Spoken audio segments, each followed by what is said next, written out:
Inihagis ni Ricardo ang kasulatan sa mukha ni Helena, habang nakang-isi si Doña Teresa kasama ang kabit na si Clara. Pumirma ka! Wala kang silbi, kaya sa anak namin mapupunta ang ari-arian mo. Dinuraan ang kanyang danggal at pinalaya sa sariling tahanan sa gitna ng malakas na ulan. Ngunit sa piling ni Gabriel at Tatay Mario, nagbago ang ihip ng hangin. Magbabayad kayong lahat! Kakayanin kaya ni Helena na tuparin ang kanyang paghihigante. Pumirma ka na rito, Helena, at huwag ka nang mag-inyarte dahil wala ka namang naiambag sa pamilyang ito, kundi ang maging palamunin. Inihagis ni Ricardo ang kapirasong papel sa ibabaw ng glass table habang malamig na nakatitig sa kanyang asawa.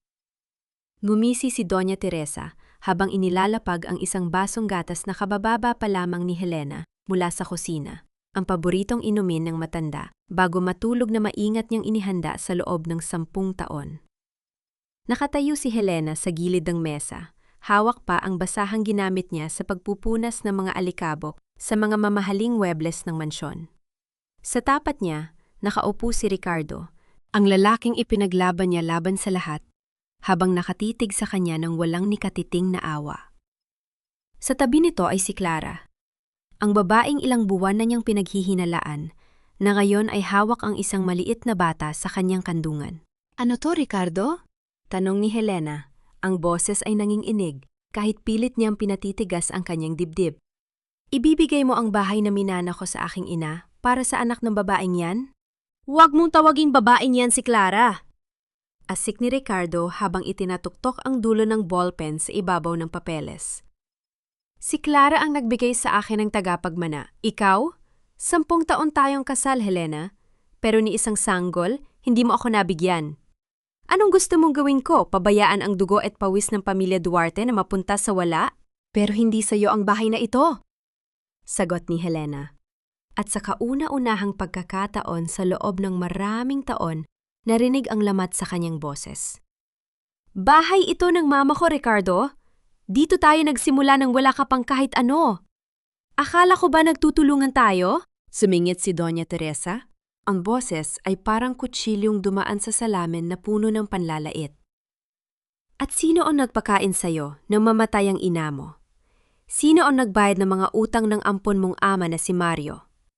Ang pamilya Duarte. Utang mo sa amin ang buhay mo, Helena. Kaya kung may natitira ka pang hiya sa katawan mo, pumirma ka na riyan para hindi ka na namin kaladkarin palabas. Kumipot ang dibdib ni Helena hanggang sa tila mawala ng hangin ang kanyang mga baga. Ang lalamunan niya ay nanuyo, parang tinik na bumaon sa bawat paghinga. Naramdaman niya ang malamig na pawis na pumapatak sa kanyang likod habang ang kanyang mga daliri na nakahawak sa basahan ay nanginginig sa matinding panlalamig. Hindi siya umiyak. Ang matinding sakit ay hindi lumabas bilang luha, kundi bilang isang napakabigat na bato na dumagan sa kanyang puso, pumuputol sa bawat hininga na natitira sa kanya. Looking at Ricardo, the man who used to hold her hand under the stars, she saw only a stranger with cold, greedy eyes. Inilapag ni Clara ang bata at kinuha ang kwintas na nakapatong sa mesa. Ang lumang kwintas na pilak na ibinigay ng ina ni Helena bago ito pumanaw. Bagay ba sa akin, Tita Teresa? Maarteng tanong ni Clara habang isinusuot ito sa kanyang leeg at tumitingin sa salamin. Akin yan, pabulong ngunit madiing sabi ni Helena. Hahawakan sana niya ang kwintas upang bawiin ito, ngunit mabilis siyang itinulak ni Ricardo sa dibdib. Bumagsak si Helena sa malamig na semento ng sahig. Naumpog ang kanyang siko sa gilid ng mesa. Ngunit hindi niya naramdaman ang sakit ng katawan. Ang tanging naramdaman niya ay ang tunog ng pagkabali ng kanyang sariling dangal sa harap ng mga taong minsan niyang tinawag na pamilya. Umalis ka na rito bago ko patawagin ang mga security! Sigaw ni Ricardo habang inihahagis ang lumang bag ni Helena sa kanyang harapan. Wala kang makukuha sa akin. Kahit 1 piso, wala! Lahat ng narito ay sa pamilya Duarte! Inakay ni Doña Teresa si Clara at ang bata patungo sa itaas ng hagdanan habang tumatawa ng mahina sa kabalbalan ng sitwasyon. Siguraduhin mong nakakunsi ang pinto, Ricardo. Baka gumapang pabalik ang basurang yan. Tumaya si Helena mula sa semento. Hindi niya pinunas ang dumi sa kanyang palda. Lumakad siya palabas ng pinto habang nagsisimulang pumatak ang malamig na ulan sa labas ng mansyon. Ang bawat hakbang niya sa putikan ay parang pag-iwan sa 10 taon ng kanyang buhay na ipinagkaloob sa mga taong walang puso. Nakatayo siya sa gilid ng kalsada, basang-basa, habang ang ilaw ng mga dumadaang sasakyan ay nag-iiwan ng malabong anino sa kanyang paanan. Hawak niya sa kanyang kamay ang nasirang selyo ng kanyang apron, ang tanging bagay na nadala niya mula sa bahay na iyon. Hanggang kailan magtitiis ang isang pusong labis na nagmahal at nawalan? May natitira pa bang liwanag sa dulo ng dilim na ito para sa isang babaeng winasak ng sarili niyang pamilya? Malamig ang hangin sa loob ng maliit na bahay kubo ni Tatay Mario. Ngunit mas malamig ang patak ng luha ng matanda habang dahan-dahang pinupunasan ng basang bimpo ang paso sa siko ni Helena. Nakatitig si Helena sa lumang lampasong nakasampay sa dingding, hawak ang tasa ng mainit na tsa, ang ginawa ng kanyang ama. "Patawarin mo ako, anak." Pabulong at nanginginig na sabi ni Tatay Mario. "Wala akong nagawa para protektahan ka sa mga halimaw na yon. Kung hindi lang ako nagkasakit nung araw, hindi ka sana nakatali sa pamilya Duarte." Umiling si Helena at pilit na ngumiti sa gitna ng nangumuuring luha sa kanyang mga mata. "Huwag mo sisihin ang sarili mo, tatay. Ginawa mo ang lahat para sa akin. Hindi mo kasalanan na masama ang loob nila." Kinuha ng matanda ang kalahating piraso ng tinapay mula sa lumang pinggan at inabot ito sa mga kamay ni Helena. "Kahit tubig lang ang maging ulam natin araw-araw, Helena. Basta magkasama tayo, hindi tayo susuko." Hindi pa man nauubos ni Helena ang huling kagat ng tinapay nang bumukas ang pinto ng kubo. Pumasok si Doña Teresa, suot ang mamahaling ternong damit, habang kasunod nito ang 2 malalaking lalaki na nakatayo sa may pintuan. Ang amoy ng mamahaling pabango ng matanda ay agad na pumalit sa amoy ng lumang kahoy at tsaas sa loob ng maliit na silid. "Napakagandang tanawin," sarkastikong sabi ni Doña Teresa habang tinititigan ang paligid ng may pagkadire. "Mag-amangang talaga kayo. Parehong mahirap, parehong walang utang na loob." Mabilis na tumayo si Helena at humarang sa harap ng kanyang ama. "Ano pa ang kailangan mo rito, Doña Teresa? Nakuha niyo na ang bahay ko? Pinalayas niyo na ako? Ano pa?" "Ibigay mo ang bangko mo, Helena." Malamig na utos ng matanda habang inilalabas ang panpanukalang dokumento. "Nakalimutan mo na ba kung magkano ang ginastos ng pamilya Duarte para sa operasyon ng ama mo 5 taon na ang nakalilipas? 500,000 piso! Akala mo ba libre yon? Sa tingin mo ba ay pwedeng lumayas ka na lang nang hindi mo binabayaran ng utang na loob mo sa amin?" "Nabayaran ko na yon," sagot ni Helena habang bumibilis ang tibok ng kanyang dibdib sa galit at takot. 10 taon ako naglingkod sa inyo ng walang sweldo. Ako ang nag-alaga sa iyo nung may sakit ka. Ako ang naglinis ng mansyon nyo. Higit pa sa 500,000 ang ibinigay ko sa pamilya nyo." Lumapit si Doña Teresa at tinitigan si Helena ng malapitan.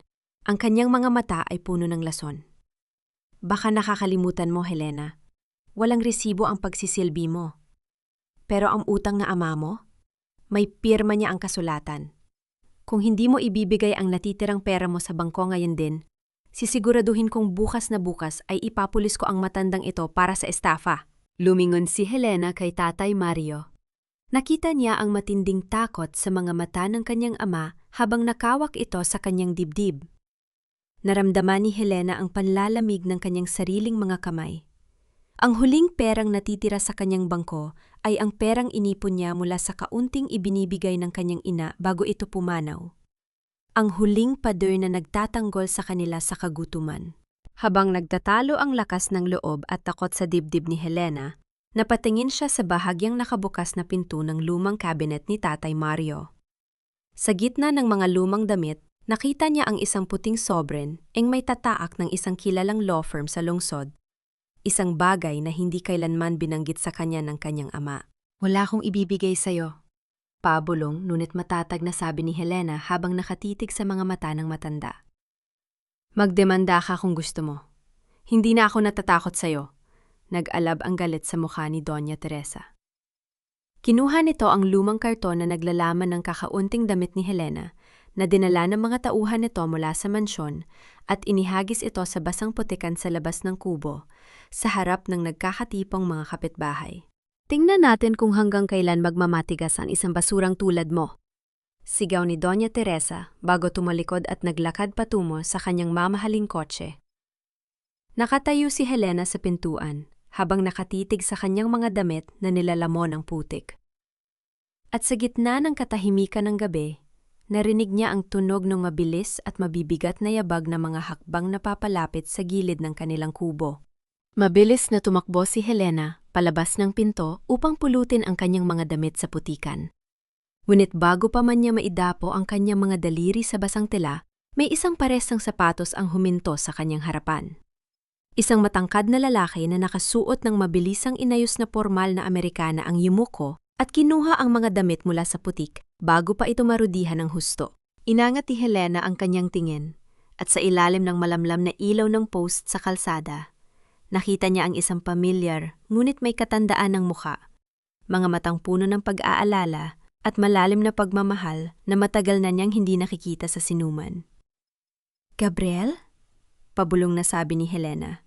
Pilit na inaalala ang pangalan ng lalaking kasabay niyang lumaki sa probinsya bago ito umalis 10 taon na ang nakalilipas upang mag-aral ng batas sa Maynila. Helena. Pabulong na sagot ni Gabriel habang agad na hinubad ang kanyang mainit at mamahaling jacket at mainat na ipinatong ito sa nanginginig na mga balikat ni Helena. Ako nga, Helena. Pasyensya ka na kung ngayon lang ako nakarating.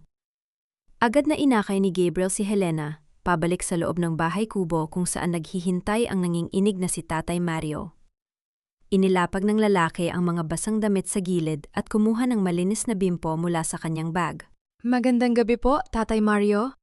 Magalang na bati ni Gabriel habang yumuyuko upang magmano sa matanda. Huwag na po kayong mag-alala, ako na po ang bahala rito. Umupo si Gabriel sa tapat ni Helena. Nang makita niyang may maliit na sugat sa daliri ni Helena na nakuha nito nang itulak siya ni Ricardo kanina, maingat na hinawakan ni Gabriel ang kamay ng dalaga. Walang alinlangan niyang linagyan ng gamot ang sugat habang nakatitig lamang sa kanyang ginagawa. Parang ang maliit na sugat na yon ang pinakamahalagang bagay sa buong mundo sa sandaling iyon. Naramdaman ni Helena ang init na mga daliri ni Gabriel.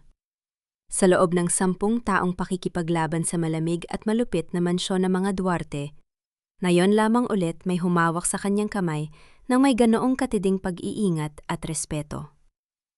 Ang dibdib niya na kanina lamang ay puno ng galit at bighati ay dahan-dahang kumalma sa ilalim ng mainit na jacket na iniwan ng lalaki sa kanyang balikat. Nabalitaan ko ang nangyari sa iyo sa pamilya Duarte. Simula ni Gabriel habang inilalabas ang kanyang briefcase. Bilang abogado para sa karapatan ng kababaihan, matagal ko nang sinusubaybayan ang mga kilos ng kumpanya ni Ricardo. Helena, ipakita mo sa akin ang mga papel na ipinapapirma nila sa iyo. Kinuha ni Helena mula sa kanyang bag ang natitirang kopya ng kasulatan na inihagis sa kanya ni Ricardo noong gabi ng kanilang pag-aaway. Mabilis ngunit maingat na binasa ni Gabriel ang bawat linya ng dokumento. Tumaas ang kilay ng abogado habang pumatak ang ilang segundo ng katahimikan. Tingnan mo ito, Helena. Turo ni Gabriel sa ibabang bahagi ng papel. Hindi pwedeng ipamana ni Ricardo ang bahay na ito sa anak ni Clara. May lamat ang kasulatang ito at higit sa lahat, peke ang pirma ng ina mo sa lumang deed of donation na ginagamit nila. Napatitig si Helena sa papel habang bumibilis ang tibok ng kanyang puso. Peke? Peak! Paniniguro ni Gabriel. Ibig sabihin, ang lahat ng ginawa ng pamilya Duarte sa'yo sa loob ng 10 taon ay isang malaking panloloko na may pananagutan sa batas. Hindi lang natin mababawi ang bahay mo, Helena. Pwede natin silang ipakulong. Habang inaayos ni Gabriel ang kanyang mga papeles pabalik sa bag, may isang lumang envelope na bahagyang nabuksan. Sa loob nito, nakita ni Helena ang dulo ng isang lumang larawan. Isang larawan nila ni Gabriel noong mga bata pa sila na naglalaro sa ilalim ng puno ng mangga. Sa likod ng larawan ay may nakasulat na pangungusap sa pulang tinta na hindi niya lubos na nabasa. Tumingin si Gabriel nang diretso sa mga mata ni Helena. Ang kanyang boses ay puno ng pangako at katatagan na nagpalabas ng mga luha ng pag-asa sa mga mata ng dalaga. Helena, hindi ka na mag-isa, sabi ni Gabriel habang hinahawakan ang dalawang kamay nito. Bawat patak ng luha mo sa kamay ng mga Duarte, ipapabayad natin sa kanila.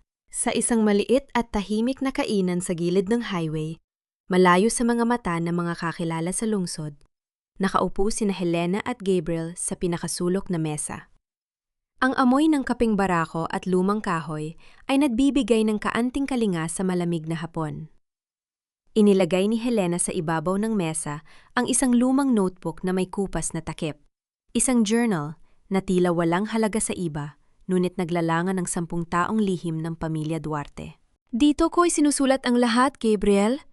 Simula ni Helena habang dahan-dahang binubuksan ang mga pahina. Tuwing gabi, kapag nakauwi na si Ricardo mula sa opisina, ipinag-encode niya sa akin ang mga resibo, petty cash at mga utang na hindi niya gustong idaan sa opisyal na libro ng kumpanya. Akala ko noon, tumutulong lang ako sa asawa ko.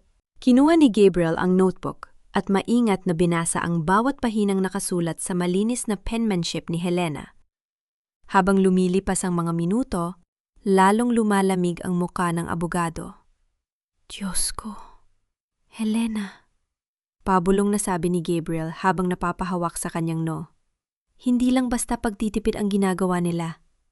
Ginamit ni Ricardo ang pangalan mo para kumuha ng 3 milyong pisong utang mula sa mga illegal na lending firm para pundohan ang kanyang bagong kumpanya. Napatigil si Helena. Naramdaman niya ang matinding panlalamig mula sa kanyang mga paa hanggang sa kanyang ulo. Ano? Ang pangalan ko? Oo, Helena. Kapag nalugi ang kumpanya o hindi, nakabayad si Ricardo, sayo hahabol ang mga credit firm at gobyerno, hindi sa kanya. Paliwanag ni Gabriel. Ang boses ay puno ng galit sa kawalang hiyaan ni Ricardo. Inayos niya ang mga papeles upang ikaw ang lumabas na may-ari ng mga utang, habang ang mga ari-arian at kita ay nakapangalan sa kanya at sa kanyang ina. Parang ginupo ng malakas na hangin ang buong katawan ni Helena. Bumigat ang kanyang dibdib at nagsimulang manginig ang kanyang mga labi. 10 taon niyang inialay ang kanyang youth, ang kanyang lakas, at ang kanyang pagmamahal sa isang lalaking. Ang tanging plano pala ay gamitin siya at itapon kapag wala nang mapakinabangan. Nagsimulang pumatak ang malalaking luha mula sa mga mata ni Helena, mga luhang puno ng matinding pagtataksil at panghihinayang. Inabot ni Gabriel ang isang baso ng mainit na tsokolate na umuusok pa at maingat na inilagay sa harap ni Helena. Pagkatapos ay dahan-dahan niyang hinawakan ang 2 nanginginig na kamay ng dalaga sa ibabaw ng mesa. Huminga ka, Helena. Nandito ako. Pabulong ngunit napakalambing na sabi ni Gabriel habang nakatitig ng diretso sa mga mata nito.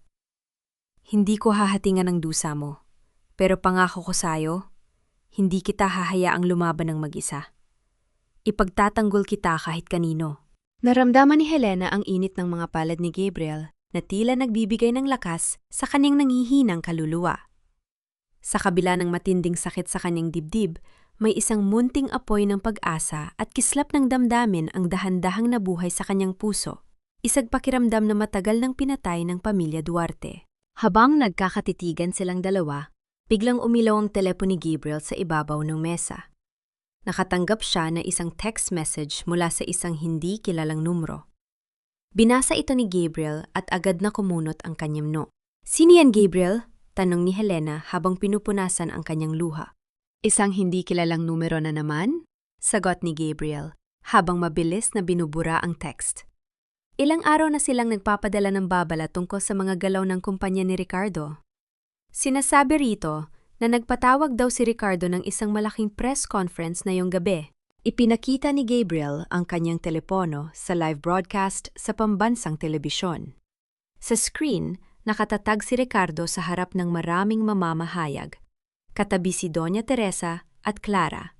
May malaking ngiti sa mukha ni Ricardo habang inaanunsyo ang kanyang bagong housing project. Ang mismong lupa at proyektong itinayo gamit ang perang ninakaw sa pangalan ni Helena.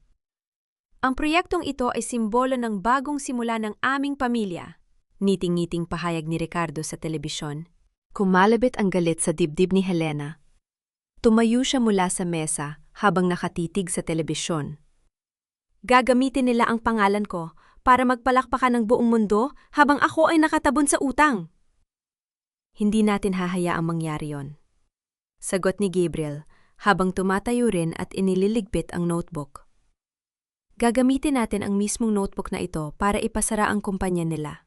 Habang naglalakad sila, palabas ng kainan patungo sa sasakyan ni Gabriel, biglang natigil si Helena sa pintuan. Sa kabila ng salamin ng kainan, sa loob ng isang itim na kotse na nakaparada sa tapat ng kalsada, nakita niya si Clara. Nakatitig si Clara sa kanila habang nakangisi at dahan-dahang itinataas ang kanyang telpo o na nakatutok sa kanila ni Gabriel, habang kumikislap ang screen nito sa dilim ng gabi. Kinabukasan ng umaga, bumalik si Helena sa mansyon ng mga Duarte.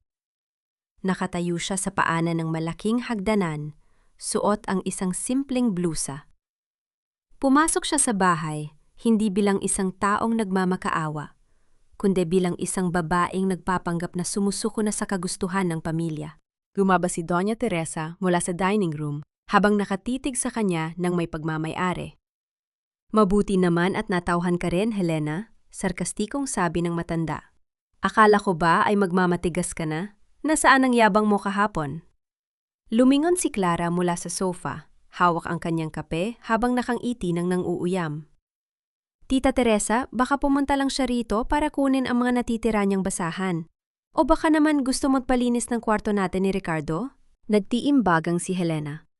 Pilit niyang pinakalma ang kanyang sarili at ibinaba ang kanyang tingin upang hindi nila makita ang apoy na nag-aalab sa kanyang mga mata. Gusto ko lang kunin ang natitira kong mga personal na gamit sa lumang kwarto at pag-uusapan natin ang pagpirma sa mga papeles. Sige, utos ni Doña Teresa. Pumunta ka sa itaas at linisin mo na rin ang mga dumi roon bago ka umalis. Mabilis na umakyat si Helena sa ikalawang palapag. Nang mabuksan niya ang pinto ng kwarto na dating sa kanila ni Ricardo, nadama niya ang malamig na hangin ng nakaraan. Nakalatag sa kama ang mga damit ni Clara, at ang amoy ng pabango ng panibagong babae ay nakakalat sa buong silid. Lumapit si Helena sa tapat ng malaking salamin kung saan 10 taon siyang tumayo gabi-gabi habang umiiyak ng tahimik.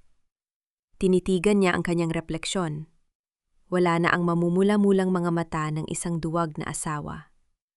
Ang nakatayo sa salamin ngayon ay isang babaeng may matatag na panga at matapang na paningin. Isang taong hindi na kailanman magpapalupig sa pamilya Duarte. Mabilis na kumilos si Helena. Pumunta siya sa likod ng malaking painting sa dingding kung saan nakatago ang maliit na vault ni Ricardo. Dahil siya ang nag-aalaga sa bahay sa loob ng maraming taon, kabisado niya ang kombensasyon nito. Sa loob ng vault, maingat na hinanap ni Helena ang lalagyan ng mga dokumento. Doon, nakita niya ang orihinal na titulo ng lupa ng kanyang namayapang ina, ang mismong papel na pilit na inaagaw ni Ricardo. Mabilis niya itong isinilid sa loob ng kanyang bag. Ngunit bago niya maisara ang vault, may napansin siyang isang maliit na velvet pouch. Nang buksan niya ito, nakakita siya ng pangalawang set ng susi na may nakatatak na maliit na metal tag. Property of Mario Morera. Kumunot ang no ni Helena. Bakit may susi si Ricardo sa mga lumang ari-ariya ng kanyang ama? Bago pa man maibalik ni Helena ang pouch sa loob ng vault, narinig niya ang yabag ng mga sapatos sa labas ng silid. Agad niyang isinaradong muli ang vault at mabilis na tumayo. Biglang bumukas ang pinto ng kwarto. Pumasok si Ricardo na may hawak na baso ng alak. Ang kanyang mga mata ay mamula-mula at puno ng espiritu ng alak. Mabilis nitong isinarado ang pinto sa kanyang likod at pinaikot ang trangkador nito upang ilak ang silid. Sabi ko na nga ba, babalik ka rin, Helena? Malamig at pagiwang-giwang na sabi ni Ricardo habang dahan-dahang lumalapit sa kanya.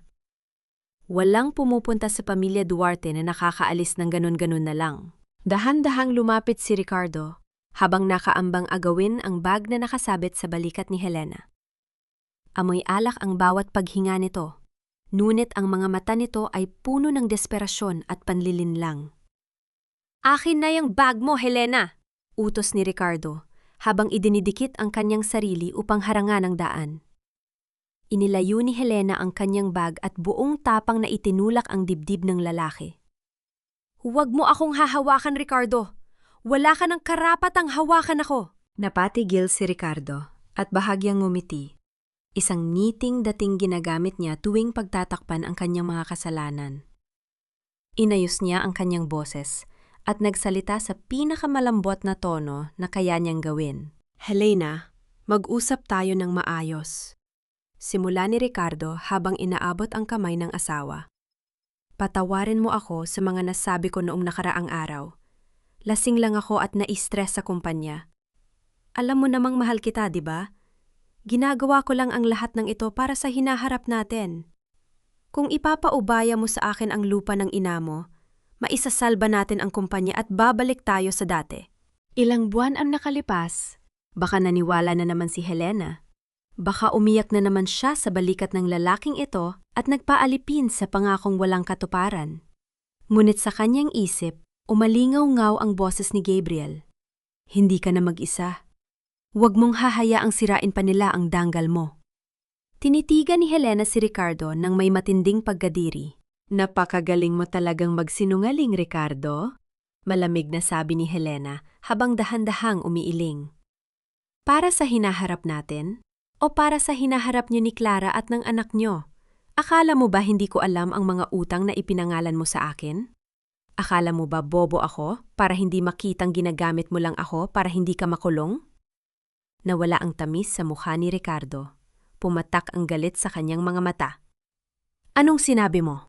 Alam ko na ang lahat, Ricardo. Buong katatagang sagot ni Helena.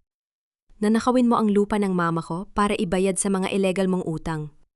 Pero hindi na mangyayari yon. Inangat ni Helena ang kanyang kaliwang kamay. Tinitigan niya ang simpleng gintong singsing sa kanyang daliri, ang simbolo ng 10 taong pagtitiis at sakit. Sa harap ng gulat na mga mata ni Ricardo, maingat ngunit walang alinlangan niyang hinubad ang singsing at inihagis ito sa ibabaw ng dresser, katabi ng baso ng alak ng lalaki. Tapos na tayo, Ricardo, sabi ni Helena. Wala ka ng asawa at wala ka ng makukuhang kahit ano sa akin. Naalimpungatan ang buong bahay ng buksan ni Doña Teresa, ang pinto mula sa labas gamit ang ekstrang susi. Pumasok ang matanda kasama si Clara. Anong nangyayari rito? Sigaw ni Doña Teresa habang nakatitig sa singsing sa mesa. Bakit mo kinakausap ng ganyan ang anak ko, Helena? Sabihin mo sa anak mo na ihanda na niya ang kanyang mga abogado, sagot ni Helena habang nilalagpasan ng matanda. Dahil makikita tayo sa korte. Mabilis na naglakad si Helena pababa ng hagdanan. Habang dumadaan siya sa hallway patungo sa pinto, narinig niya ang mabilis na pagtawag ni Doña Teresa sa telpo, sa bangko. Kailangan kong ilipat ang natitirang 5 milyon mula sa account ni Mario bago mag-alas 4. Napatigil si Helena sa pinto. Account ni Mario? Bakit may 5 milyon ang kanyang ama sa bangko ng mga Duarte? Hindi na nagaksaya ng panahon si Helena. Mabilis siya lumabas ng mansyon at sumakay sa kanyang lumang kotse. Inandar niya ang makina at mabilis na pinatakbo ang sasakyan palabas ng subdivision. Ngunit paglabas niya sa gate, naramdaman niya ang matinding liwanag mula sa kanyang likuran.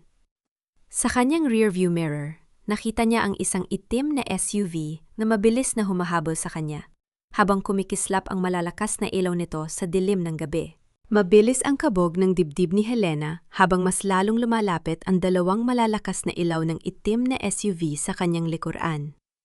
Sa gitna ng madilim na highway, tinangka ng kabilang sasakyan na banggain ang hulihan ng kanyang kotse. Ngunit bago pa man dumikit ang bumper ng SUV, isang kulay abong sasakyan ang biglang pumasok mula sa gilid ng kalsada at mabilis na humarang sa pagitan ni Helena at nang naghahabol sa kanya. Sa pamamagitan ng mabilis na pagmaniobra, napilitang lumiko at huminto ang itim na SUV sa gilid ng damuhan. Nang tingnan ni Helena ang driver ng kulay abong kotse sa kanyang side mirror, nakita niya si Gabriel na mabilis na nag-U-turn at sumenya sa kanya na sumunod sa kanya. Pagkalipas ng kalahating oras na pagmamaneho sa mga palikolikong kalsada, huminto sila sa paanan ng isang tahimik na dalampasigan. Nakatayo roon ang isang lumang rest house na gawa sa kahoy at bato, kung saan maririnig ang tahimik na hampas ng alon sa baybayin. Pinagbuksan ni Gabriel ang pinto si Helena at maingat siyang inakay pumasok sa loob. Malamig ang hangin mula sa dagat at basang-basa pa rin ang damit ni Helena mula sa ulan kanina. Agad na nagpaapoy si Gabriel sa lumang kalan sa gilid ng sala upang magbigay ng init sa silid. Kumuha siya ng malaking tuyong tuwalya at dahan-dahang ipinatong ito sa mga balikat ni Helena. Umupo sila sa tapat ng nagliliyab na apoy. Sa pagitan ng kumikislap na liwanag, nakatitig si Gabriel kay Helena habang inilalapit ang kanyang upuan. Dahan-dahang inabot ni Gabriel ang kanyang kamay at maingat na inayos ang ilang basang hibla ng buhok na nakatakip sa mukha ni Helena. Ang kanyang mga daliri ay dumaan sa gilid ng pisngi ng dalaga. Isang napakahinhin, ngunit napakalalim na paghawak na nagpadama kay Helena ng matinding kaba sa kanyang dibdib. "Ligtas ka na rito, Helena," pabulong na sabi ni Gabriel. Ang kanyang boses ay tila musika sa gitna ng katahimikan ng gabi. Tumingin si Helena sa mga mata ni Gabriel. "Bakit mo ginagawa ang lahat na ito para sa akin, Gabriel? Mapapahama ka sa ginagawa mo laban sa pamilya Duarte." Huminto si Gabriel at tumitig ng malalim sa mga mata ni Helena. "Dahil 10 taon akong nagsisi, Helena. Nagsisi ako na hindi ko sinabi sa'yo ang nararamdaman ko bago ka ikasal kay Ricardo. Napanood ko kung paano ka unti-unting winasak ng pamilyang yon habang wala akong magawa. At ngayong binigyan ako ng pagkakataon ng Diyos na makalapit sa'yo, hinding-hindi na kita hahayuang masaktan pa." Naramdaman ni Helena ang bilis ng tibok ng kanyang puso. Sa gitna ng dilim at pang-anib, ang mga salita ni Gabriel ay tila mainit na yakap sa kanyang sugatang kaluluwa. Habang nagpapatuyo ng damit, nakapansin si Helena ng ilang lumang larawan na nakasabit sa dingding ng rest house. Sa mga larawan, nakita niya ang kanyang ina noong kabataan nito, kasama ang isang tidak kilalang lalaki sa tabi ng dalampasigan. Bakit may mga larawan ng pamilya Moreira sa rest house na ito na pagmamay-ari ni Gabriel? Bago pa man makapagtanong si Helena, biglang tumunog ang telepo na sa ibabaw ng mesa. Mabilis na sinagot ito ni Helena nang makitang pangalan ng kanyang ama ang nasa screen. "Helena!" Boses ni Tatay Mario mula sa kabilang linya, nanginginig at puno ng matinding takot. "Helena, nilusob ng mga pulis ang kubo natin. May dala silang arrest warrant para sa akin." "Tatay, ano nangyayari?" sigaw ni Helena. Ngunit bago pa man makasagot ang kanyang ama, narinig lamang ni Helena ang isang malakas na ingay at ang biglang pagkaputol ng linya ng telpono. Walang sinayang na segundo sina Helena at Gabriel. Mabilis na ipinatakbo ni Gabriel ang kanyang sasakyan patungo sa istasyon ng pulisya sa bayan. Sa buong biyahe, hawak ni Gabriel ang kamay ni Helena, habang ang mga mata ng dalaga ay nakatitig sa dilim ng kalsada, puno ng galit at pag-aalala para sa kanyang ama. Nang makarating sila sa istasyon, nakita ni Helena si Tatay Mario na nakaupo sa isang lumang bangko sa loob ng kulungan, habang si Doña Teresa ay nakatayo sa labas, naka-cross arms at may maanghang na ngiti sa kanyang mga labi. Sa labas ng istasyon, nagkakatipon na rin ang maraming kapitbahay at ilag lokal na mamamahayag. "Diyos ko, Helena," pabulong na sabi ng kanyang ama nang makita siya. "Wala akong minanakaw, anak. Pumasok lang ang mga tao ni Doña Teresa sa kubo at inilagay ang isang mamahaling orasan sa ilalim ng aking unan." Lumapit si Doña Teresa kay Helena habang itinataas ang kanyang baba. "Nandito ka na pala, Helena?" Sarkastikong sabi ng matanda. "Tingnan mo ang ama mo. Isang magnanakaw. Akala niyo ba ay makakaligtas kayo sa pamilya Duarte?" Bago pa man makasagot si Helena, lumapit si Gabriel dala ang kanyang briefcase at inilagay ang isang makapal na folder sa ibabaw ng mesa ng Chief of Police. "I am Attorney Gabriel Reyes, the legal counsel of Mr. Mario Moreira." Formal at matatag na pahayag ni Gabriel. Ang reklamo, ibinintang ng pamilya Duarte ay walang legal na basehan. Bago niyo pa ikulton ang ama ng aking kliyente, tingnan niyo muna ang mga dokumentong ito. Ang oras ang sinasabi ni na Doña Teresa na ninakaw ay may resibo sa pangalan ni Helena Morera bilang regalo niya sa kanyang ama. 5 taon na ang nakalilipas. Nagbago ang mukha ng Chief of Police nang suriin ang mga legal na papel. Totoo ba ito, Doña Teresa? Pinawalan agad si Tatay Mario. Nang buksan ng pulis ang pinto ng kulungan, mabilis na lumapit si Helena. Lumuhod siya ng kaunti at maingat na kinuha ang kamay ng kanyang ama upang ilagay ito sa kanyang noo. Isang napaka-emosyonal na pagmamano sa harap ng lahat ng tao. Patawarin mo ako, tatay, umiiyak na sabi ni Helena. Hindi ko nahahayaang tapak-tapakan ka pa nila. Lumabas sila ng istasyon ng pulisya kung saan naghihintay ang mga mamamahayag na may hawak na mga mikropono at kamera. Tinangka ni Doña Teresa na takpan ang kanyang muka at mabilis na maglakad patungo sa kanyang sasakyan. Ngunit tumayo si Helena sa tapat ng mga kamera at nagsalita sa pinakamalakas at pinakamatatag na boses na narinig ng sinuman mula sa kanya. Mag-ingat kayo sa mga taong nagsusuot ng mamahaling baro ngunit magnanakaw ang puso. Sigaw ni Helena habang nakaturo kay Doña Teresa.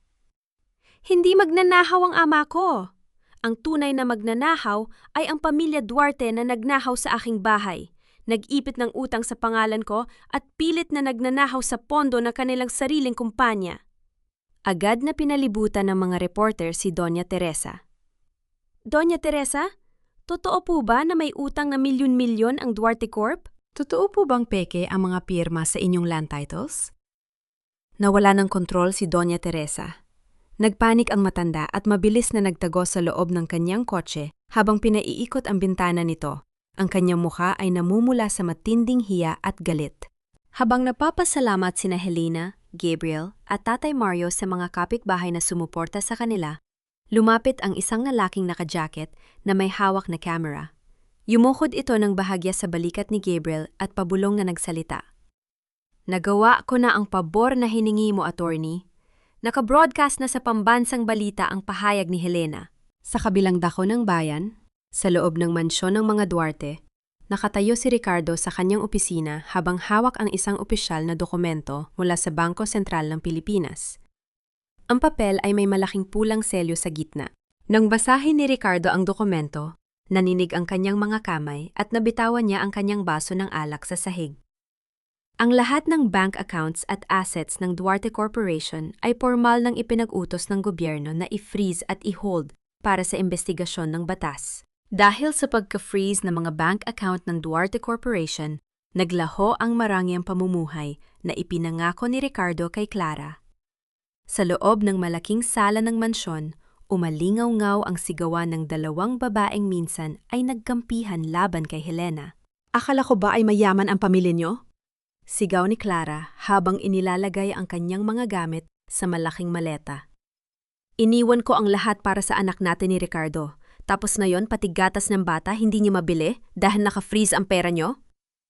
Manahimik ka, Clara. Ganting sigaw ni Doña Teresa habang hawak ang kanyang dibdib sa galit. Isang palamunin ka rin tulad ni Helena. Huwag mong kakalimutan na wala kang anumang papel sa pamilyang ito, kundi ang maging kabit ng anak ko. Nang makitang walang makukuhang pera sa matanda, mabilis na lumabas si Clara ng mansyon, dala ang kanyang bag, determinado na isalbar ang sarili bago tuluyang bumagsak ang pamilya Duarte. Gabi ng araw na yon, lihim na pinalabas ni Clara si Helena upang makipagkita sa pampublikong paradahan ng sasakyan sa mall. Dumating si Helena kasama si Gabriel.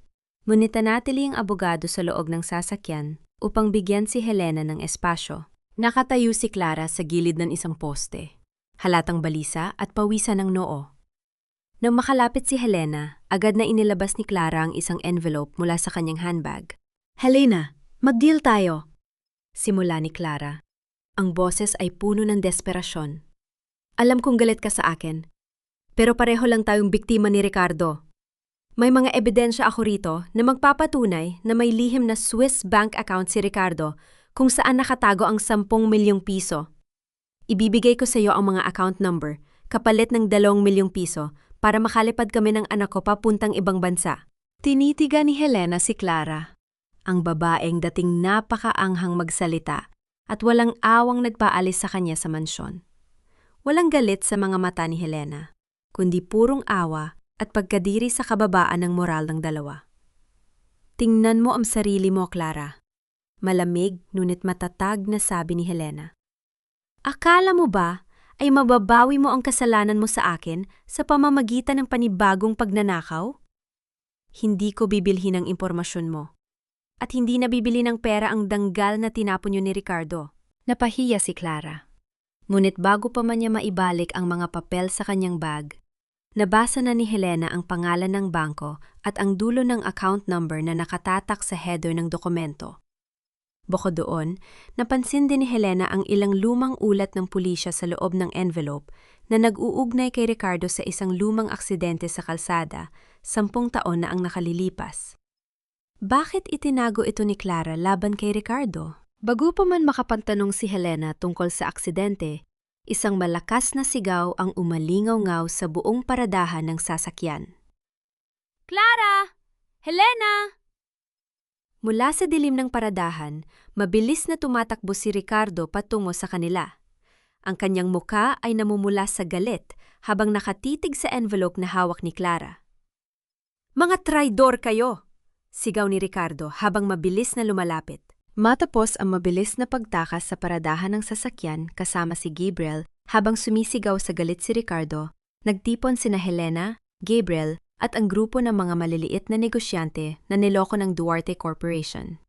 Sa loob ng opisina ni Gabriel, nakatala sa malaking board ang lahat ng kasalanan ni Ricardo, mula sa swindling, falsification of public documents, hanggang sa violence against women and children, VAC, na isinampa ni Helena. May sapat na tayong ebidensya para tuluyang patawan ng warrant of arrest sina Ricardo at Doña Teresa, paliwanag ni Gabriel habang nakatitig sa mga investor. Ang kailangan na lang natin ay ang tamang pagkakataon upang isilbi ito sa harap ng buong lipunan. Gabi ng araw na iyon, habang nakatayo si Helena sa balkona, hinang bahay kubo, habang pinapanood ang mga bituin, dahan-dahang lumapit si Gabriel. Malamig ang hangin mula sa bukid, ngunit ang presensya ng abogado ay nagdala ng mainit na kapayapaan sa kanyang puso. Naiisip mo pa rin ba ang mangyayari bukas? Pabulong na tanong ni Gabriel habang nakatayo sa tabi nito. Tumingin si Helena sa kanya, may kaunting kaba sa kanyang mga mata. Natatakot ako, Gabriel. Natatakot ako na baka sa huling sandali, may magawa na naman silang paraan para makaligtas. Dahan-dahang labas ni Gabriel ang isang maliit na velvet box mula sa kanyang bulsa. Kinuha niya ang isang simpleng pilak na kwintas na may maliit na hugis bituing pendant. Pumwesto siya sa likod ni Helena at maingat na isinuot ang kwintas sa leeg ng dalaga. Naramdaman ni Helena ang init ng mga daliri ni Gabriel sa kanyang balat na nagdulot ng matinding kislap ng damdamin at kilig sa kanyang buong katawan. Sisimbolo ito ng pangako ko sa'yo. Pabulong na sabi ni Gabriel habang inaayos ang buhok ni Helena sa kanyang balikat. Nangangako ako na walang makakasakit sa'yo bukas. Protektado kita, Helena. Lumabas si Tatay Mario mula sa pintuan at mumiti nang makita ang dalawa. Lumapit ang matanda at hinawakan ang kamay ni Helena. Anak, alam kong matindi ang laban na pupuntahan mo bukas sa Duarte Anniversary Gala. Sabi ni Tatay Mario habang nanginginig ang boses. Mag-iingat ka, pero ibinibigay ko sa iyo ang buong basbas ko. Bawiin mo ang danggal ng pamilya natin. Kinabukasan ng hapon, dumating ang isang formal na imbitasyon sa bahay, ang ginintuang sobre para sa Duarte Anniversary Gala. Dahil hindi pa formal na pumuputol ang kasal at meron pa ring legal share si Helena sa kumpanya, obligado si Ricardo na ipadala sa kanya ang imbitasyon upang maiwasan ang hinala ng stockholders. Inilabas ni Helena ang kanyang pulang gown mula sa lalagyan. Ang matingkad na kulay ng tela ay simbolo ng kanyang muling pagkabuhay, mula sa isang mahina at inaaping asawa patungo sa isang babaeng handang ipaglaban ang kanyang karapatan sa harap ng libu-libong tao. Habang pinagmamasdan ni Helena ang kanyang sarili sa salamin, suot ang pulang damit at ang pilak na kwintas mula kay Gabriel, biglang umilaw ang kanyang telepo sa ibabaw ng mesa. May dumating na text message mula sa isang hindi kilalang numero. Nang buksan ito ni Helena, bumigat ang kanyang paghinga habang nanginginig ang kanyang kamay na nakahawak sa telepono. Huwag kang pupunta sa gala kung gusto mong mabuhay ang ama mo. Basa sa mensahe sa screen. Agad na tumakbo si Helena pabalik sa silid ni Tatay Mario nang mabusa ang text message. Nang buksan niya ang pinto ng kubo, naratna niyang nakatumba ang lumang upuan at wala roon ang kanyang ama. Ang tanging naiwan sa ibabaw ng mesa ay ang basong basag at ang tsinelas ng matanda. "Tatay!" sigaw ni Helena habang lumuluha sa matinding takot. "Diyos ko! Nakuha nila si tatay!" Agad na pumasok si Gabriel sa silid at hinawakan ng dalawang balikat ni Helena upang pakalmahin siya. "Helena, huminga ka! Tingnan mo ang telepono ko!" Inilabas ni Gabriel ang kanyang smartphone. Sa screen, may kumikislap na pulang tuldok na nagpapakita ng eksaktong lokasyon ni Tatay Mario. May GPS tracker ang telepono ni Tatay Mario. Mabilis na paliwanag ni Gabriel habang inaakay si Helena patungo sa sasakyan. "Huwag kang mag-alala. Pupuntahan natin siya ngayon din." Siniong nila ang madilim na kalsada patungo sa isang lumang bodega sa dulo ng barangay. Mabilis ang tibok ng puso ni Helena habang inisip ang pinakamalalang pwedeng mangyari sa kanyang ama sa kamay ng mga tauhan ni Ricardo. Ngunit nang makarating sila sa bodega, nagulat si Helena sa kanyang nakita. Nakatayo sa labas ng bodega ang kapitan ng barangay, kasama ang 10 kalalakihang kapitbahay na may hawak na mga kahoy. Sa loob ng bodega, nakaupo si Tatay Mario na ligtas na umiinom ng mainit na kape habang inaalagaan ng mga kababaihan ng nayon. "Helena!" tawag ni Tatay Mario nang makita ang anak. Mabilis na tumakbo si Helena at niyakap ng mahigpit ang kanyang ama habang umiiyak sa matinding relief at kagalakan. "Anong mangyayari, Kapitan?" tanong ni Gabriel. Paliwanag ng kapitan ng barangay, pumasok ang 2 tauhan ni Ricardo sa kubo para kilidnapin si Tatay Mario. Pero nakita sila ng mga kapitbahay. Nagkaisa ang buong barangay para palayasin ang mga tauhan ng Duarte at dalhin si Tatay Mario rito sa ligtas na lugar. Hindi nila kayang apak-apakan ang taong bayan. Pinunasa ni Helena ang kanyang mga luha. Ang matinding takot na naramdaman niya kanina ay mabilis na napalitan ng isang bakal na determinasyon. Ang pananakot ni Ricardo ay hindi siya pinanghina, lalo lamang nitong pinag-alab ang apoy ng katarungan sa kanyang puso. "Salamat sa inyong lahat," pahayag ni Helena sa harap ng mga kapitbahay. "Nangangako ako sa inyo, ngayong gabi, matatapos na ang pang-aabuso ng pamilya Duarte." Habang nagpapasalamat si Helena, dahan-dahang tinanong ni Gabriel si Tatay Mario. "Tatay Mario, sino po pala ang naglagay ng GPS tracker sa telpon niyo kahapon?" Kumunot ang noo ni Tatay Mario. "Hindi ko alam, Gabriel. May pumasok lang na batang lalaki kahapon at sinabing inutusan daw siya ng isang kaibigan mula sa bangko para iabot sa akin ang bagong battery ni Telpo." Hindi na nag-aksyaya ng oras sina Helena at Gabriel. Bumalik sila sa sasakyan habang nakasuot na si Helena ng kanyang matingkad na pulang gown. At sa gitna ng katahimikan ng gabi, mula sa malayo, umalingaw-ngaw ang sunod-sunod na tunog ng kampana ng lumang simbahan ng bayan, ang hudyat ng pag-alok sa oras ng gabi ng Duarte Anniversary Gala. Tinitigan ni Helena ang kanyang refleksyon sa rearview mirror. Ang oras ng pagtutuos ay dumating na. Sa loob ng pinakamagandang hotel ballroom sa lungsod, nagniningning ang malalaking chandelier sa gitna ng daan-daang bisita. Mga prominenteng negosyante, politiko, at mga mamamahayag. Nakatayo si Doña Teresa sa gitna ng entablado, suot ang kanyang mamahaling gintong gown, habang nakatayo sa kanyang tabi si Ricardo na nakasweet ngunit balisa ang mga mata. Inayos ni Doña Teresa ang mikropono at mumiti ng may buong katakawan sa harap ng mga bisita. "Magandang gabi sa inyong lahat," simula ng matanda sa kanyang formal na boses. Ang gabing ito ay patunay ng tagumpay, kalinisan ng pangalan, at danggal ng pamilya Duarte.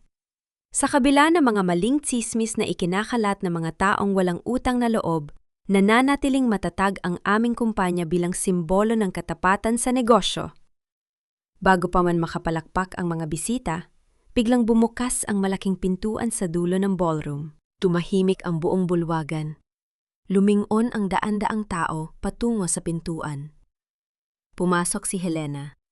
Suot niya ang kanyang matingkad na pulang gown na nagpapakita ng kanyang angking kagandahan at matatag na tindig. Sa kanyang tabi ay si Gabriel, na nakasuot ng formal na barong Tagalog. Ang bawat hakbang ni Helena sa ibabaw ng pulang carpet ay puno ng kapayapaan at lakas.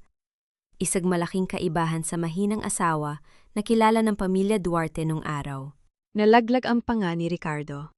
Namutla ang muka ni Doña Teresa habang nakatitig kay Helena. Helena? Mabilis na bumaba si Ricardo sa entablado at humarang sa harap nila. Anong ginagawa mo rito? Sino ang nagpapasok sa'yo? Security! Palabasin niyo ang babaeng ito! Bago pa man makalapit ang mga gwardiya, pumasok ang 5 opisyal mula sa National Bureau of Investigation at pambansang pulisya. Humarang si Gabriel sa harap ni Ricardo at inilabas ang mga formal na dokumento na may lagda ng WES. I am Attorney Gabriel Reyes. Malakas at malinaw na pahayag ni Gabriel na umalingaw-ngaw sa buong ballroom. Wala nang karapatang magpalayas si Mr. Ricardo Duarte. Dala namin ang opisyal na warrant of arrest laban kina Ricardo Duarte at Doña Teresa Duarte para sa mga kasong syndicated estafa, falsification of public documents, at violence against women and children. Nagsisinungaling siya! Sigaw ni Doña Teresa mula sa entablado. Mga gawa-gawang paratang lang yan ng basurang babaeng yan. Ngunit sa sandaling yon, ang malaking screen sa likod ng entablado, na dapat ay magpapakita ng promotional video ng Duarte Corp, ay biglang nagbago. Lumabas sa screen ang mga malalaking dokumento, ang mga peking pirma sa land titles, ang mga resibo ng illegal na utang na ipinangalan kay Helena, ang mga sikretong bangko sa ibang bansa, at ang mga video recording ng ginagawang pang-aabuso at pananakot ni Ricardo kay Helena sa loob ng mansyon. Nagkagulo ang buong bulwagan. Naglabasan ang mga flash ng kamera ng mga mamamahayag habang nakatutok sa namumutlang muka ni na Ricardo at Doña Teresa. Mula sa pinto, pumasok din si Clara kasama ang 2 pulis. Inabot ni Clara ang isang folder sa Chief of Police habang nakatitig ng malamig kay Ricardo. Isusuko ko ang lahat ng natitirang ebidensya, sabi ni Clara sa harap ng media. Ako ang magiging testigo ng Estado laban sa mga illegal na ginawa ng pamilya Duarte. Traidor ka, Clara! Sigaw ni Ricardo habang tinatangkang sugurin ang babae. Nuit mabilis siyang hinawakan at pinagpukpukan ng mga pulis sa sahig upang lagyan ng bakal na handcuffs sa kanyang mga kamay. Nilagyan din ng handcuffs ang nanginginig na si Doña Teresa. Lumapit si Helena sa gitna ng entablado. Kinuha niya ang mikropono at tinitigan ng pamilya Duarte na ngayon ay nakaposa sa harap ng buong elite society. 10 taon ninyo akong itinuring na basura sa sarili kong bahay. Malamig, ngunit napakadangal na, sabi ni Helena. Pinilit niyo akong maniwala na wala akong halaga ng walang pamilya Duarte. Ngunit na yung gabi, napatunayan ng katarungan ang isang katotohanan. Ang bahay na itinayo sa kasinungalingan at pang-aabuso ay sadyang gigiba. Habang inilalabas ng mga awtoridad sina Ricardo at Doña Teresa mula sa ballroom sa gitna ng mga sigaw at katanungan ng mga mamamahayag, dahan-dahang hinawakan ni Gabriel ang kiwit ng dalari ni Helena. Pinagmasdan nila ang paglisan ng mga taong nagpaluha kay Helena sa loob ng maraming taon. Habang nilalagpasan ni Doña Teresa si Helena, huminto ang matanda ng 1 segundo. Tumingin ito kay Helena sa gitna ng kanyang hiya at pabulong na nagsalita na tanging si Helena lang ang nakarinig. Akala mo ba panalo ka na, Helena? Magtanong ka kay Mario kung kanino nanggaling ang perang pambili ng unang lupa ng pamilya niyo?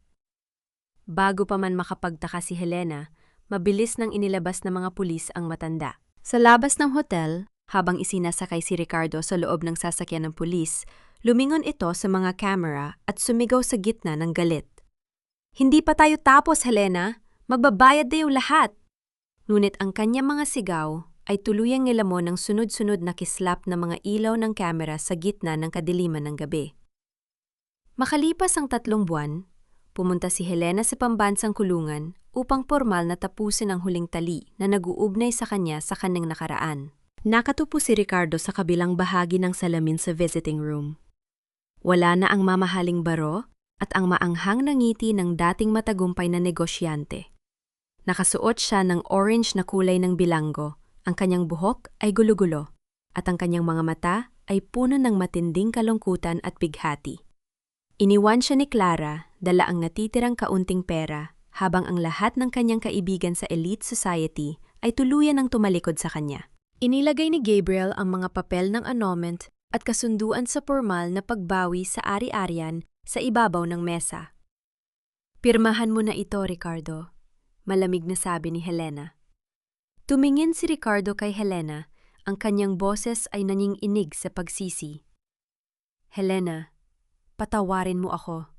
Patawarin mo ako sa lahat ng ginawa ko sa'yo. Na-realize ko na ikaw lang ang tanging taong totoong nagmahal sa akin. Bigyan mo pa ako ng isang pagkakataon." Tinitigan ni Helena si Ricardo sa likod ng salamin. Sa kauna-unahang pagkakataon sa loob ng 10 taon, wala na siyang naramdamang galit, takot o sakit sa kanyang dibdib. Ang natitira na lamang ay ang malalim na awa sa isang taong sumira sa sarili niyang buhay dahil sa kasakiman. "Pinapatawad na kita, Ricardo," mahinhinungit matatag na sagot ni Helena. "Pero hindi dahil gusto kong bumalik sa'yo, kundi dahil ayaw ko nang magdala ng galit sa puso ko. Pinapatawad kita para sa sarili kong kapayapaan." Hawak ang nanginginig na kamay. Pinirmahan ni Ricardo ang mga papel ng annulment. Alam niya na sa sandaling yon, tuluyan na niyang nawala ang tanging iyas na pumasok sa kanyang buhay. Mula sa kanyang bulsa, inilabas ng gwardiya ang isang maliit na sobre na ipinapadala ni Ricardo. Isaghuling sulat ng pagmamakaawa, ngunit hindi ito tinanggap ni Helena. Dahan-dahan niyang itinulak ang sobre pabalik. Habang naglalakad sila palabas, naisip din ni Helena ang balita tungkol kay Doña Teresa. Ang matandang dating napakataas ng tingin sa sarili ay na-stroke dahil sa matinding hiya ng maitala ang kanyang pangalan sa mga pambansang pahayagan. Ngayon, nakahiga ito sa isang pampublikong ospital na walang sinumang dumadalaw o nag-aalaga kundi ang mga pampublikong nurse. Ang karma ng pamilya Duarte ay naging mabilis at walang kasing malamig. Sa tulong ni Gabriel, formal na naibalik kay Helena ang titulo ng lupa ng kanyang ina at ang kanyang buong savings mula sa bangko. Ang danggal ng kanyang pamilya ay ganap ng nabawi. Initulak ni Helena ang mabigat na pinto ng kulungan at humakbang siya palabas patungo sa malawak na paradahan ng sasakyan. Ang malamig at madilim na mundo ng pamilya Duarte ay tuluyan ng natapos sa kanyang likuran. Sa kanyang harapan, bumungad ang maliwatig na sikat ng araw na tumama sa kanyang mukha, na nagdala ng init at pag-asa sa kanyang buong katawan. At sa ilalim ng maliwanag na araw, nakatayo si Gabriel sa tabi ng kanyang sasakyan, nakangiti habang nakatitig sa kanya, at nakatagpo ang kanyang mga kamay na handang magbigay ng panibagong simula. Isang buwan ang nakalipas. Napuno ng liwanag at tuwa ang munting bakuran ng bahay kubo ni Tatay Mario. May simpleng salo-salo na inihanda ang buong kapitbahayan, mga simpleng pagkain na iniluto ng mga kapitbahay na nagkaisa noong mga araw ng kadiliman. Nakatayo si Helena sa gilid ng mesa habang pinagmamasdan ang kanyang ama na masayang nakikipagkwentuhan sa kapitan ng barangay. Lumapit si Helena at yumakap sa likod ng kanyang ama. Inilalapag ang kanyang baba sa balikat ng matanda. "Salamat, tatay," pabulong na sabi ni Helena. "Salamat dahil hindi mo ako binitawan noong mga panahong ako mismo ay gustong-gusto ng sumuko." Hinawakan ni Tatay Mario ang dalawang kamay ng anak at hinalkan ito. "Ikaw ang buhay ko, Helena. Walang magulang ang bibitaw sa kanyang anak. At ngayon natutuwa ako dahil nakikita ko na ulit ang ngiti sa iyong mga mata." Kinuha ni Tatay Mario ang isang maliit na kahoy na kahon mula sa kanyang bulsa at inabot ito kay Helena. "Ano po ito, tatay?" tanong ni Helena. "Yan ang pamana ng iyong ina bago siya pumanaw," paliwanag ng matanda. "Sabi niya, ibigay ko lang ito sa'yo kapag ganap ka ng malaya at nahanap mo na ang taong totoong magpuprotekta sa'yo." Nang buksan ni Helena ang kahon, nakita niya ang isang lumang brooch na gawa sa perlas. Isog simpleng hiyas na nagpapaalala sa kanya na ang tunay na halaga ng tao ay hindi nagmumula sa yaman, kundi sa pagmamahal sa pamilya. Bago gumabi, inakay ni Gabriel si Helena patungo sa dalampasigan na malapit sa rest house. Ang langit ay napupuno ng kulay rosas at ginto habang ang hapon ay dahan-dahang nagpapakawala sa gabi. Ang hampas ng alon sa baybayin ay nagbibigay ng payapang musika sa kanilang paligid. Naglakad sila ng magkahawak kamay sa tabi ng tubig. Inihinto ni Gabriel ang kanyang mga hakbang at humarap kay Helena. Helena? Simula ni Gabriel, ang kanyang boses ay puno ng panginginig at matinding emosyon. Inilabas ni Gabriel ang isang maliit na simpleng gintong rings na may maliit na kulay bughaw na bato. Tinitigan niya si Helena ng may buong paggalang at katapatan. Hindi ko iniaalok ang singsing na ito para maging pagmamay-ari kita, Helena, sabi ni Gabriel habang nakatitig sa mga mata nito. Iniaalok ko ito bilang simbolo ng pangako na igagalang kita. Tutulungan kitang lumipad sa mga pangarap mo at mamahalin kita sa parang hindi ka na kailanman magdududa sa sarili mong halaga. Nagsimulang pumatak ang mga luha ng kagalakan mula sa mga mata ni Helena. Sa kauna-unahang pagkakataon sa kanyang buhay, naramdaman niya ang pakiramdam ng pagiging totoong mahalaga at iginagalang bilang isang babae. Oo, Gabriel, sagot ni Helena habang tumatango sa gitna ng kanyang luha. Tinatanggap ko ang pag-ibig mo. Maingat na isinuot ni Gabriel ang singsing sa daliri ni Helena. Pagkatapos ay dahan-dahan niyang inilapit ang kanyang mukha. Iniyakap ni Helena ang kanyang mga braso sa leeg ng lalaki habang isinandal ang kanyang ulo sa dibdib nito bago nagkatagpo ang kanilang mga labi sa isang napakahinhin, napakatamis at napakalalim na halik sa ilalim ng paglubog ng araw. Sa sandaling iyon, ang lahat ng sugat ng nakaraan ay tuluyan ng naglaho. Nakatayo silang dalawa habang nakayakap sa isa't isa.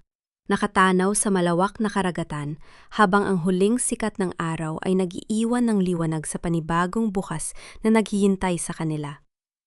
Makalipas ang 2 taon, maliwanag ang sikat ng araw na tumatama sa berdeng halamanan ng isang bagong tayong 2 palapag na gusali sa tabi ng bayan. Ang tahanan ng Kalinga, isang community center at preschool na itinayo ni Helena para sa mga kababaihang biktima ng domestic abuse at sa kanilang mga anak. Nakatayo si Helena sa balkona, sa 2 palapag. Suot ang isang simpleng puting kasuotan. Sa kanyang mukha ay wala na ang anumang bakas ng lamat, lungkot o takot. Ang bawat linya sa kanyang mukha ay nagpapakita ng malalim na kapayapaan at kaligayahan. Sa ibaba, sa malawak na damuhan, nakikita niya si Gabriel na maingat na naglalakad habang karga-karga ang kanilang 8 buwang gulang na sanggol na si Maria, isang magandang batang babae na may mga matang tulad ng sa kanyang ina.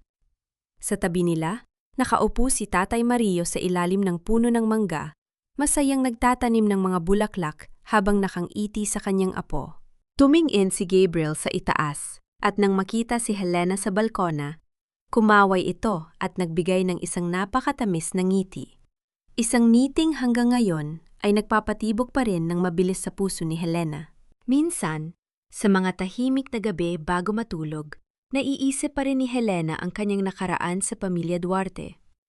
Nabalitaan niyang nananatili pa rin sa kulungan si Ricardo habang unti-unting nakakabawi sa sakit si Doña Teresa sa tulong ng mga kawani ng gobyerno. Ngunit kapag naiisip niya sila, wala na siyang naramdamang kahit anong pait sa kanyang puso. Pinatawad na niya sila. Hindi dahil nararapat silang patawarin sa kanilang mga ginawa, kundi dahil napag-isip-isip niya na ang hindi pagpapatawad ay parang pag-inom ng lason habang umaasang ang ibang tao ang mamatay. Pinalaya niya sila mula sa kanyang isip upang tuluyang mapalaya ang kanyang sariling kaluluwa. Nahanap na niya ang tunay na kapayapaan. Ang kapayapaan ay hindi pala matatagpuan sa paghihiganti o sa pagiging mabilis na magwagya sa paningin ng iba. Ang tunay na kapayapaan ay ang pagkakaroon ng isang tahanan kung saan ibinubuhos ang paggalang, pagtanggap at walang kapantay na pagmamahal sa bawat araw. Bumaba si Helena mula sa balkon at lumapit sa kanyang pamilya.